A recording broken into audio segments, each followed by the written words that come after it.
Thank you. Thank you, please.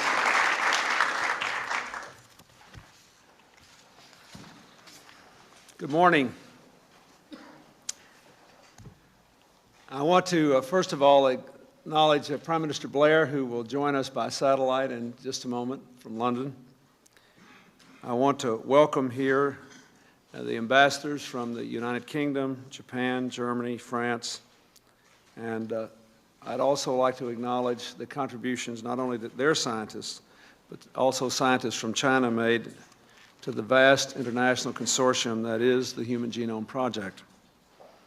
I thank Secretary Shalala, who could not be here today, and Secretary Richardson, who is here, Dr. Ruth Kirstein, Dr. Ari Patronos, scientists of the Department of Health and Human Services and the Department of Energy, who have played an important role in the Human Genome Project.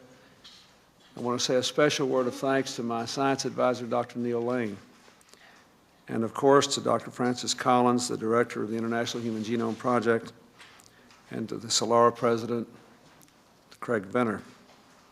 I thank Senator Harkin and Senator Sarbanes for being here and the other distinguished guests. Nearly 2 centuries ago, in this room, on this floor, Thomas Jefferson and a trusted aide spread out a magnificent map, a map Jefferson had long prayed he would get to see in his lifetime. The aide was Meriwether Lewis, and the map was the product of his courageous expedition across the American frontier all the way to the Pacific. It was a map that defined the contours and forever expanded the frontiers of our continent and our imagination. Today, the world is joining us here in the East Room to behold a map of even greater significance. We are here to celebrate the completion of the first survey of the entire human genome. Without a doubt, this is the most important, most wondrous map ever produced by humankind. The moment we are here to witness was brought about through brilliant and painstaking work of scientists all over the world, including many men and women here today.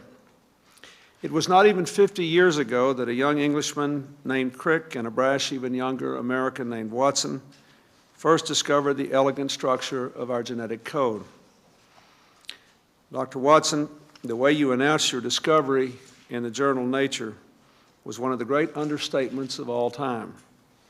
This structure has novel features which are of considerable biological interest.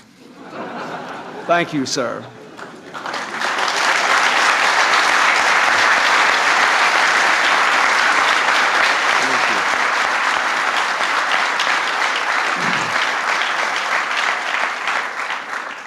How far we have come since that day.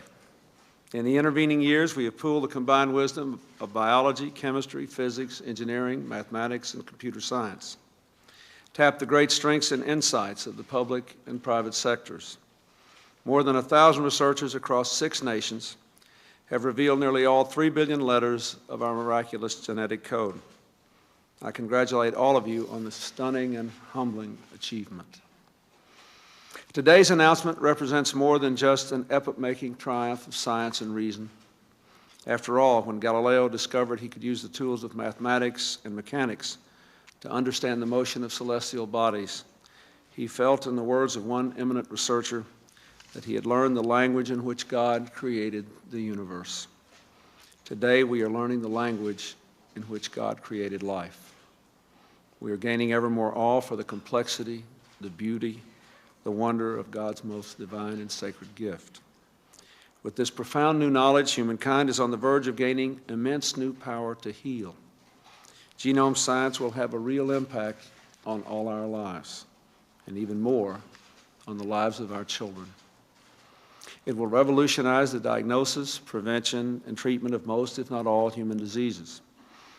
In coming years, doctors increasingly will be able to cure diseases like Alzheimer's, Parkinson's, diabetes, and cancer by attacking their genetic roots.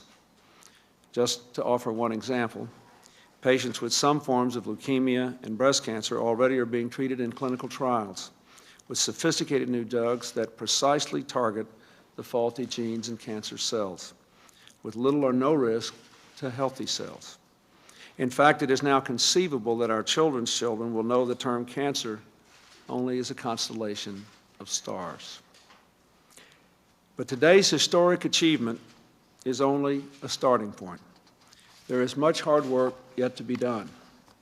And that is why I'm so pleased to announce that from this moment forward, the robust and healthy competition that has led us to this day, and that always is essential to the progress of science, will be coupled with enhanced public-private cooperation. Public and private research teams are committed to publishing their genomic data simultaneously later this year for the benefit of researchers in every corner of the globe. And after publication, both sets of teams will join together for an historic sequence analysis conference. Together they will examine what scientific insights have been gleaned from both efforts and how we can most judiciously proceed toward the next majestic horizons. What are those next horizons? Well, first we will complete a virtually error-free final draft of the human genome before the 50th anniversary of the discovery of the double helix, less than 3 years from now. Second, through sustained and vigorous support for public and private research, we must sort through this trove of genomic data to identify every human gene. We must discover the function of these genes and their protein products. And then we must rapidly convert that knowledge into treatments that can lengthen and enrich lives. I want to emphasize that biotechnology companies are absolutely essential in this endeavor, for it is they who will bring to the market the life-enhancing applications of the information from the human genome. And for that reason, this administration is committed to helping them to make the kind of long-term investments that will change the face of medicine forever. The third horizon that lies before us is one that science cannot approach alone. It is the horizon that represents the ethical, moral, and spiritual dimension of the power we now possess. We must not shrink from exploring that far frontier of science. But as we consider how to use new discovery, we must also not retreat from our oldest and most cherished human values. We must ensure that new genome science and its benefits will be directed toward making life better for all citizens of the world, never just a privileged few. As we unlock the secrets of the human genome, we must work simultaneously to ensure that new discoveries never pry open the doors of privacy. And we must guarantee that genetic information cannot be used to stigmatize or discriminate against any individual or group. Increasing knowledge of the human genome must never change the basic belief on which our ethics, our government, our society are founded. All of us are created equal, entitled to equal treatment under the law. After all, I believe one of the great truths to emerge from this triumphant expedition inside the human genome is that in genetic terms, all human beings, regardless of race, are more than 99.9% the same. What that means is that modern science has confirmed what we first learned from ancient faiths. The most important fact of life on this earth is our common humanity. My greatest wish on this day for the ages is that this incandescent truth will always guide our actions as we continue to march forth in this, the greatest age of discovery ever known.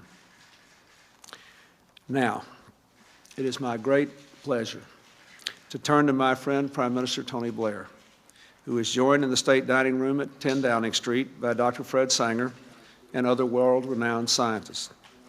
With the generous support of the Wellcome Trust, British scientists have played an invaluable role in reaching this milestone. On behalf of the American people, I would like to thank the Prime Minister, the scientists, and the British nation for the brilliant work you have brought to this international effort. And Mr. Prime Minister, I would like to salute not only your unwavering support for genome research, but also your visionary commitment to sparking ever greater innovation across the full spectrum of science and technology. And on a personal note, I can't help but think that the year of your son's birth will always be remembered for the remarkable achievements we announced today. I think his life expectancy has just gone up by about 25 years. Well, thank you very much, President Clinton, Bill. It's a great pleasure to join you, and I think of my little boy, Leo, growing up and learning and knowing things that his grandfather, after whom he was named, could not even have dreamt of. And when you contemplate that, it's almost not like different generations, but different eras of human existence. And there are enormous possibilities for him and his generation, but also some dangers, and our job is to try and develop the possibilities and thwart the dangers. Thank you also, ambassadors and distinguished guests, for being with us here in London on this momentous day. And as we have this link, can I, not for the first time, thank President Clinton for his role in a different topic, the Northern Ireland peace process. He's been an absolutely unstinting friend to me and to the process of peace in Northern Ireland. And as we continue progress with another important step forward today, I want, if I can, Bill, to underline our gratitude for your enormous contribution to that process. Thank you. I would also like to pay tribute to President Clinton's support for the Human Genome Project and for the huge role the United States has played in it.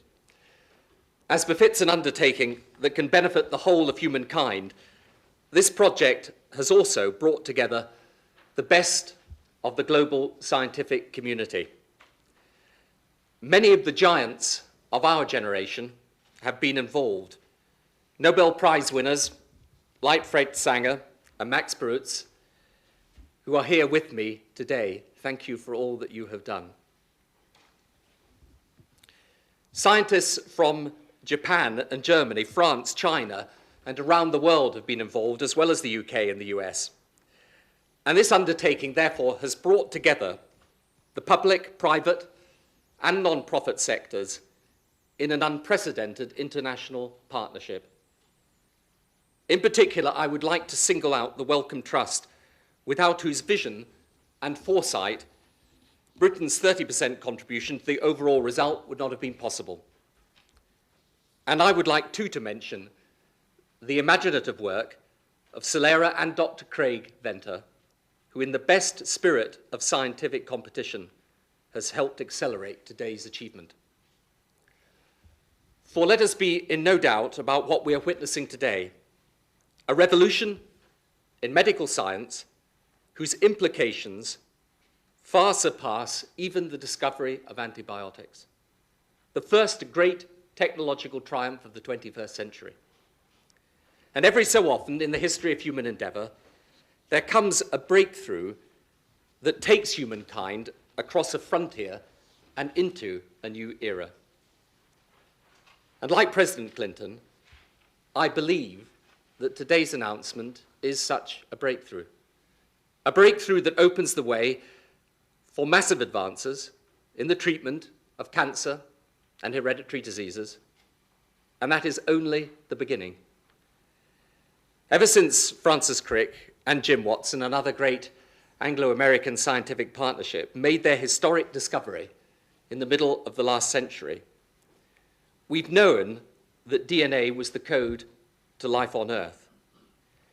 And yet, I guess for Crick and Watson, the process of identifying the billions of units of DNA and piecing them together to form a working blueprint of the human race must have seemed almost a superhuman task beyond the reach of their generation.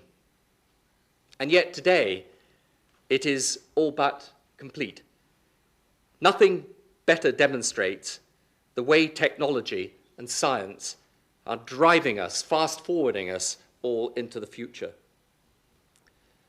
But with the power of this discovery comes, of course, the responsibility to use it wisely. As with the greatest scientific achievements, the ethical and the moral questions raised by this astonishing breakthrough are profound. We, all of us, share a duty to ensure that the common property of the human genome is used freely for the common good of the whole human race.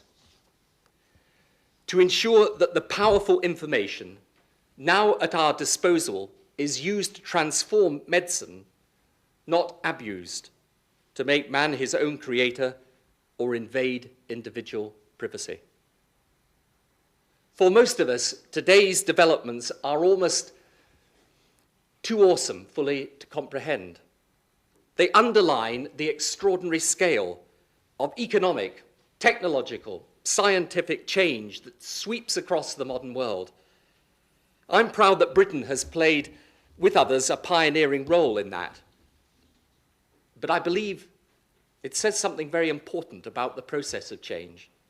We cannot resist change, but our job, indeed our duty, is to make sense of change, to help people through it, to seize the massive opportunities for better health and a better quality of life, and then, with equal vigor, to minimize the threats such developments pose. The scientists have presented us with that opportunity, but now we, all of us, accept the responsibility to make these advances work for all our people in all our countries for the common good of all humankind. So, Bill, I believe that this underlines the fact that we do indeed, as we've often said together, live in a global community, and the importance now of working across national frontiers to safeguard our shared values and put this remarkable scientific achievement at the service of all humankind.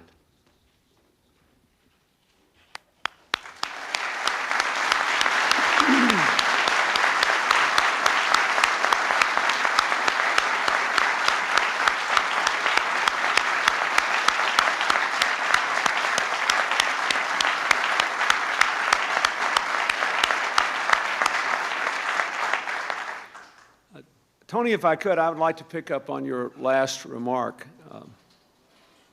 I think everybody genuinely is concerned about the issues you raised, the privacy issues, and the whole general set of ethical, social, and legal issues. And it strikes me that our scientists, the British and the American scientists, our French, German, Chinese counterparts who worked on this, we're working toward a single, clearly defined goal. In all those countries and in the other countries of the world that will have to live with both the benefits and the challenges of these discoveries, there are different legal systems, different social mores, but I think that it would be a very good thing if the US, the UK, and anybody else that wants to work with us could have the same sort of joint endeavor we've had with the human genome to deal with the implications of this, to deal with the legal, the social, the ethical implications. We may have differences from country to country, but I think that if we work together, we'll give a higher sense of urgency to the project and we'll get a better product. And so I'm offering you another partnership. It's easy for me to do because you'll have to do it and I'll be gone, but I'd like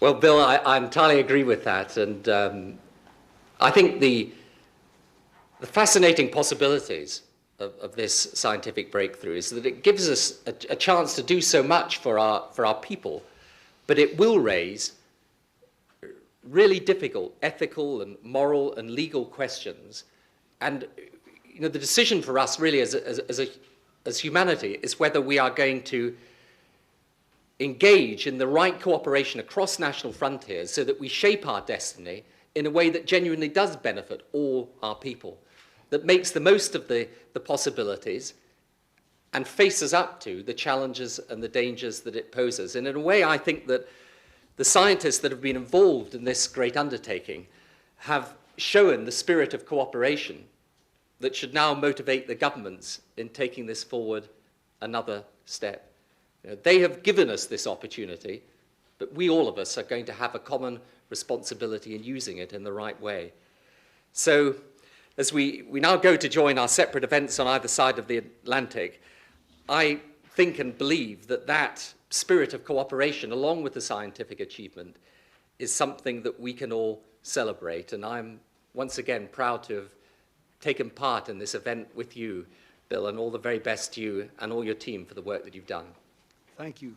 Thank you.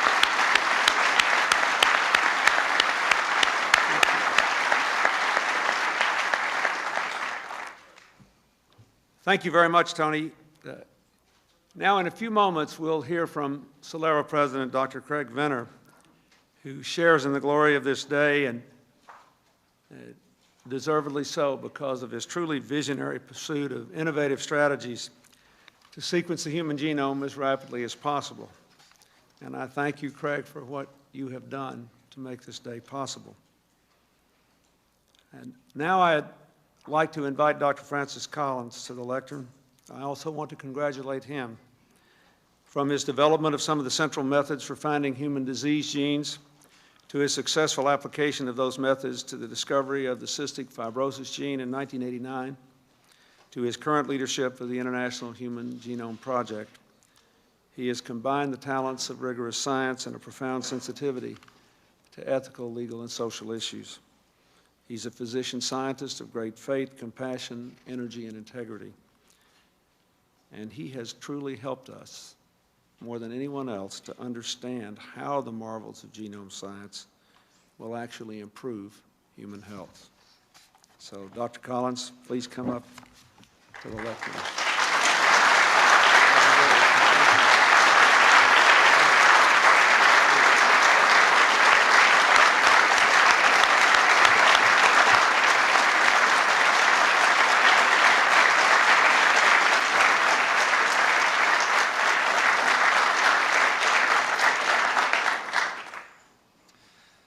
Mr. President, distinguished ambassadors, ladies and gentlemen, it is truly a humbling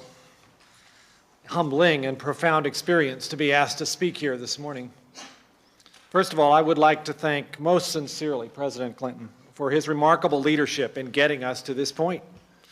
His strong and consistent voice for the importance of innovative science and its responsible uses to better the human condition has been an inspiration to all of us. He knows that genomics is one of the truly interdisciplinary fields of science, requiring vigorous and creative involvement from physics, chemistry, engineering, computer science, and biology. I have also had the privilege to witness time and again the President's personal conviction that we must apply just as much energy and attention to solving the ethical, legal, and social issues as we do to the bench research, and you saw that demonstrated again a few moments ago. His effective leadership in this area has moved us substantially closer to the time when no American need fear that information about their genome will be used against them. Science is a voyage of exploration into the unknown. We are here today to celebrate a milestone along a truly unprecedented voyage, this one into ourselves. Alexander Pope wrote, "Know then thyself, presume not God to scan. The proper study of mankind is man." What more powerful form of study of mankind could there be than to read our own instruction book? I've been privileged over the last 7 years to lead an international team of more than 1,000 of some of the best and brightest scientists of our current generation, some of them here in this room, who have been truly dedicated to this goal. Today, we celebrate the revelation of the first draft of the Human Book of Life. Now, this milestone could only have come about with a happy combination of vision, determination, creative innovation, and teamwork, and we stand on many shoulders here today. Beginning 15 years ago, leaders in the Department of Energy, the National Academy of Sciences, and the National Institutes of Health began to dream this dream. At first, many thought it unrealistic and unattainable, yet inspired by visionaries such as James Watson, who's here with us this morning, creative geniuses such as Waterston, Sulston, Lander, Branscombe, Gibbs, and many others, here with us this morning, entered the fray. The vigorous involvement of talented colleagues in other countries, now including China, France, Germany, Japan, and the United Kingdom, have made this project particularly gratifying to me. I would also like to recognize publicly the dedicated leadership of my friend and colleague, Ari Petrinos, of the Department of Energy, in moving this project forward. Again, the most visible and spectacular milestone of all. Most of the sequencing of the human genome by this international consortium has been done in just the last 15 months. During that time, this consortium has developed the capacity to sequence 1,000 letters of the DNA code per second, 7 days a week, 24 hours a day. We have developed a map of overlapping fragments that includes 97% of the human genome, and we have sequenced 85% of this. The sequence data is of higher quality than expected, with half of it in finished or near finished form. And all of this information has been placed in public databases every 24 hours, where any scientist with an internet connection can use it to help unravel the mysteries of human biology. Already, more than a dozen genes responsible for diseases from deafness to kidney disease to cancer have been identified using this resource just in the last year. So there is much to celebrate. But I have to tell you that this morning is also a bittersweet experience for me personally. Less than 24 hours ago, I attended the funeral of my beloved sister-in-law, a wonderful marionette artist who brought magic and joy to thousands of children with her art. She died much too soon of breast cancer. The hope and promise of understanding all of the genes in the genome and applying this knowledge to the development of powerful new tools came just too late for her. I think I speak for all of us in this room and for the millions of others who have come to believe in the remarkable promise of biomedical research that we must redouble our efforts to speed the application of these profound and fundamental observations about the human genome to the cure of disease. That most desirable of all outcomes will only come about with a continued, powerful, and dedicated partnership between basic science investigators in academia and their colleagues in the biotechnology and pharmaceutical industries. As the President has said, we still have much to do. Many tasks lie ahead if we learn how to speak the language of the genome fluently. Today is most certainly not the end of genomics, but perhaps it's the end of the beginning. Together, we must develop the advances in medicine that are the real reason for doing this work. And with just as much vigor, we must provide the protections against potential misuses of genetic information. If there is anyone within the sound of my voice who has not seen that as a priority, I hope today's announcement is the necessary wake-up call. It's a happy day for the world. It is humbling for me and awe-inspiring to realize that we have caught the first glimpse of our own instruction book, previously known only to God. What a profound responsibility it is to do this work. Historians will consider this a turning point. Researchers in a few years will have trouble imagining how we studied human biology without the genome sequence in front of us. I particularly welcome the opportunity to celebrate this moment jointly with our scientific colleagues at Celera Genomics, and I wish to express my personal gratitude to Dr. Craig Venter for his openness in the cooperative planning process that led to this joint announcement. I congratulate him and his team on the work done at Celera, which uses an elegant and innovative strategy that is highly complementary to the approach taken by the public project. Much will be learned from a comparison of the two. I am happy that today, the only race we are talking about is the human race.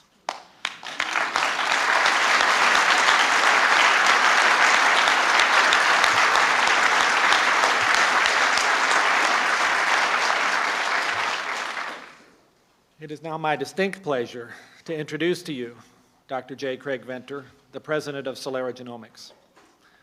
Inspired by a life-changing experience as a medical corpsman in Vietnam, Craig charged into the field of human biology with remarkable energy and determination. Never satisfied with the status quo, always seeking new technology, inventing new approaches when the old ones wouldn't do, he has made profound contributions to the field of genomics. His development of the express sequence tag, or EST, approach for sampling the expressed part of the genome reduced to practice the notion of considering the human genome as a bounded but ascertainable set of information. Just a few years later, he electrified the scientific community by publishing with his colleague Hamilton Smith the complete sequence of a free-living organism, the bacterium Haemophilus influenzae. And just 3 months ago, using the innovative whole genome shotgun approach he developed, and working with Jerry Rubin of the University of California at Berkeley, he and his colleagues published a sequence of the fruit fly, Drosophila, another remarkable milestone in biology. Articulate, provocative, and never complacent, he has ushered in a new way of thinking about biology. Now, under his leadership, Celera Genomics has accomplished a remarkable goal, their own first assembly of the human genome sequence. It is an honor and a pleasure to invite him to tell you about this landmark achievement.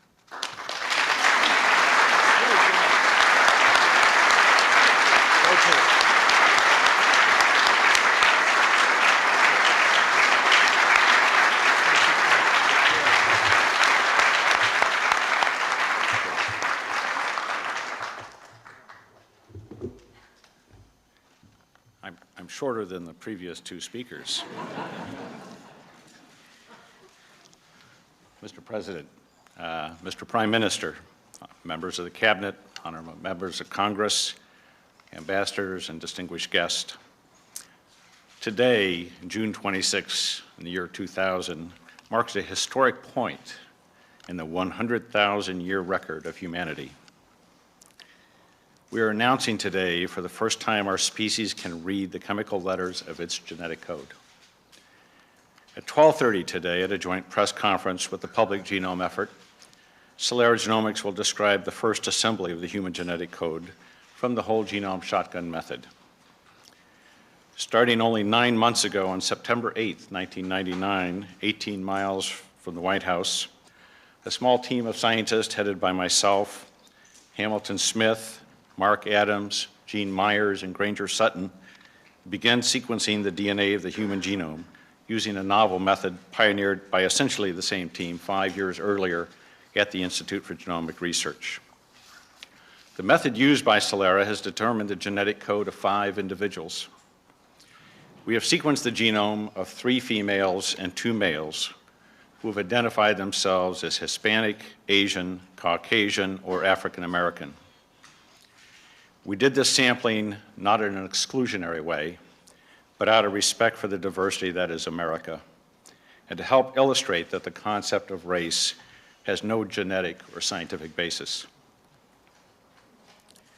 In the 5 Celera genomes, there's no way to tell one ethnicity from one another. Society and medicine treats us all as members of populations, whereas individuals, we are all unique, and population statistics do not apply. I would like to acknowledge and congratulate Francis Collins and our colleagues in the Public Genome Effort in the US, Europe, and Asia for their tremendous effort in generating a working draft of the human genome. I'd also like to personally thank Francis for his direct actions in working with me to foster cooperation in the genome community and to shift our collective focus to this historic moment and its future impact on humanity. I would also like to thank the President for his commitment to public-private cooperation and for making this day even more a historic event.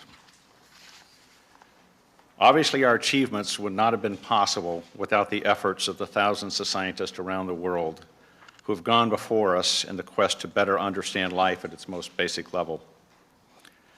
The beauty of science is that all important discoveries are made by building on the discoveries of others.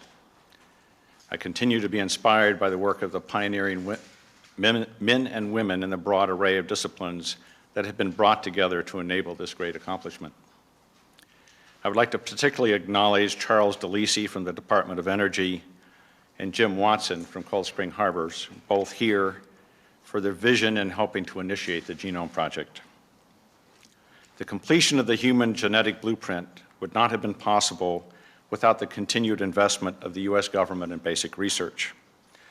I applaud the President's efforts and the work of Congress during the last several years in producing the largest funding increases to fuel the engines of basic science. At the same time, we could not overlook the investment of the private sector in research in America. There would be no announcement today if it were not for the more than $1 billion that PE Biosystems invested in Celera and into the development of the automated DNA sequencer that both Celera and the public effort used to sequence the genome. In turn, some of that investment was driven by the public investment in science. 33 years ago, as a young man serving in the Medical Corps in Vietnam, I learned firsthand how tenuous our hold on life can be. That experience inspired my interest in learning how the trillions of cells in our bodies interact to create and sustain life. When I witnessed firsthand that some men lived through devastating trauma to their bodies, while others died after giving up from seemingly small wounds, I realized that the human spirit was at least as important as our physiology. We are clearly much, much more than the sum total of our genes, just as our society is greater than the sum total of each of us. Our physiology is based on complex and seemingly infinite interactions amongst all our genes and the environment, just as our civilization is based on the interactions amongst all of us.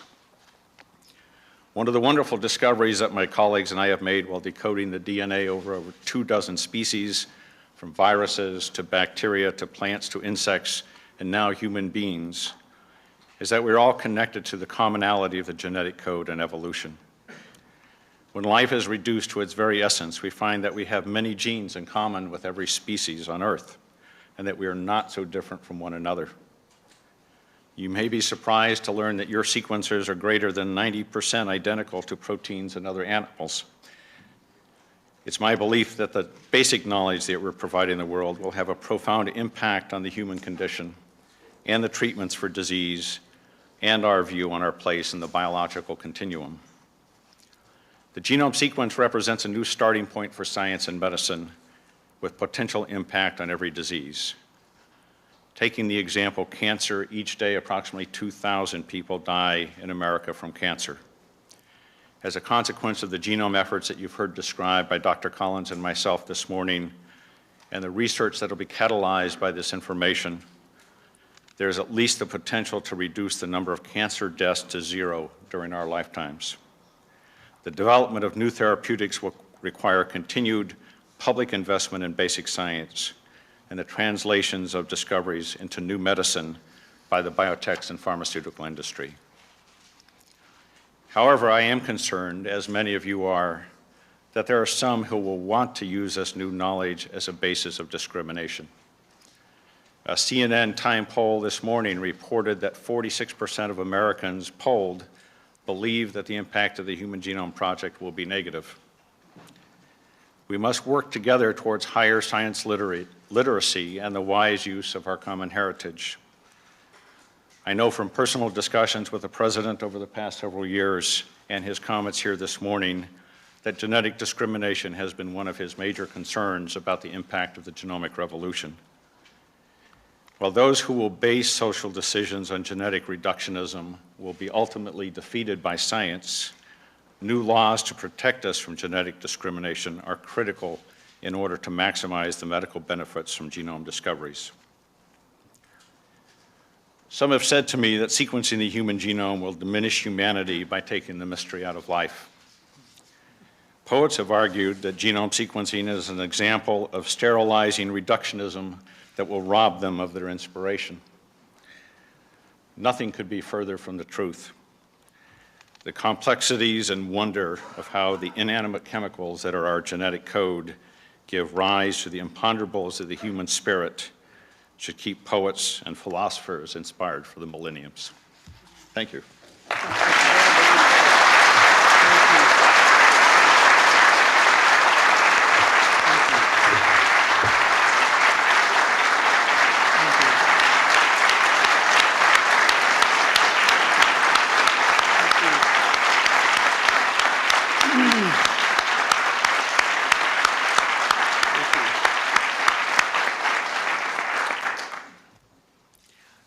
Well, thank you both for those remarkable statements.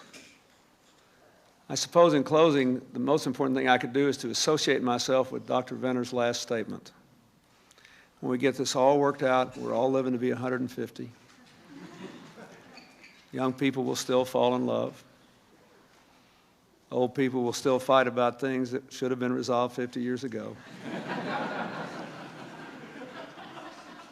We will all on occasion do stupid things, and we will all see the unbelievable capacity of humanity to be noble. This is a great day. Thank you very much.